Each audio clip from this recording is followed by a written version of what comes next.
Hello दोस्तों, नमस्कार। दोस्तों, आज मैं आप लोगों को कार्तिक मास की इल्ली और घुन की कहानी सुनाने जा रही हूँ। कहानी सुनने से पहले अगर आपने अभी तक मेरे चैनल को सब्सक्राइब नहीं किया है तो मेरे चैनल को सब्सक्राइब कर लें, वीडियो को लाइक करें और ज़्यादा से ज़्यादा अपने दोस्तों में शेयर करें। तो चलिए सुनते हैं इल्ली और घुन की कहानी। बहुत समय पहले की बात है।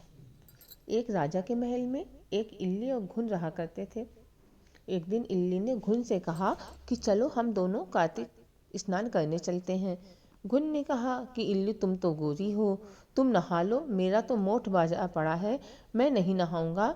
मैं तो अभी हरे बाजे का सीटा खाऊंगा और ठंडा पानी पीऊंगा। इल्ली ने बहुत समझाया लेकिन घुन नहीं माना।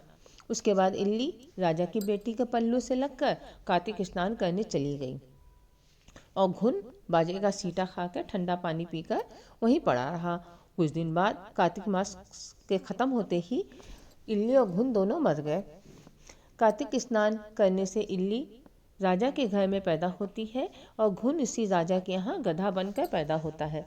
समय बीतता रहा, राजकुमारी शादी लायक हो जाती है तो राजा उसका विवाह पक्का कर देता है। जब राजकुमारी की शादी होती है तो राजकुमारी ससुराल जाने के समय अपनी पालकी को एकदम से रुकवा देती है। राजा और रानी ने पूछा कि पालकी क्यों रोक दी है। तब राजकुमारी कहती है कि पिताजी, मुझे यह गधा चाहिए। राजा ने कहा कि ये गधा ले जाकर तुम क्या करोगी? तुम्हें चाहे जितनी धन दौलत चाहिए ले लो और जो कुछ भी चाहो मांग लो। पर राजकुमारी अपनी जिद पर ही अड़ी रहती है, बोलती है कि मुझे तो यही चाहिए। राजा ने हार कर वह गधा राजकुमारी को दे दिया।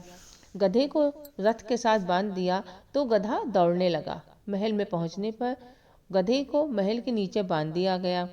जब भी राजकुमारी नीचे उतरती तो गधा कहता, मुझे पानी पिला दो। तब राजकुमारी कहती कि मैंने पहले ही कहा था कि कार्तिक स्नान कर लो, पर तुमने मेरी नहीं सुनी। मैं तो बाजा खाऊंगा और ठंडा ठंडा पानी पीऊंगा, यही कहा था तुमने। राजकुमारी और गधे की बातें उसकी देवरानी जिठानी सुन लेती हैं।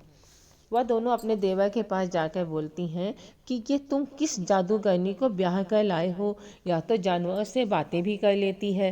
राजकुमार को अपनी भाभियों की बात पर विश्वास नहीं होता है। वह कहता है कि मैं यह बात नहीं मानूंगा, मैं जब अपने कानों से सुनूंगा और अपनी आंखों से देख लूंगा तभी मानूंगा। अगले दिन वह सीढ़ी पर छुप कर बैठ जाता है। राजकुमारी आई और गधे ने उससे फिर वही बात कही, जिस पर राजकुमारी ने फिर वही जवाब दिया। यह सब देखकर राजकुमार तलवार निकाल कर सामने आया और बोला कि तुम जानवरों से कैसे बात कर सकती हो, बताओ कि तुम कौन हो। उस पर राजकुमारी ने उससे कहा कि किसी औरत का भेद नहीं खोलना चाहिए, लेकिन वह अपनी जिद पर अड़ा रहा। बोला कि नहीं, मैं तो सब जान कर ही रहूँगा। राजकुमार की जिद के आगे राजकुमारी हार गई और उसने पिछले जन्म की सारी बातें उसे बता दी कि वह इल्ली थी और यह गधा घुन था। इससे मैंने कार्तिक नहाने की बात कही, लेकिन इसने मना कर दिया था, जिसके परिणाम स्वरूप यह इस जन्म में गधा बन गया और मैं राजा की बेटी के पल्ले से लगकर नहाई तो मैं राजकुमारी के रूप में पैदा हुई। इसीलिए मैं तो इससे पिछले जन्म की बात कर रही थी। राजकुमारी की सारी बातें सुनकर राजकुमार बोला कि क्या कार्तिक स्नान का इतना पुण्य मिलता है? राजकुमारी ने कहा कि हाँ, बहुत पुण्य फल मिलता है।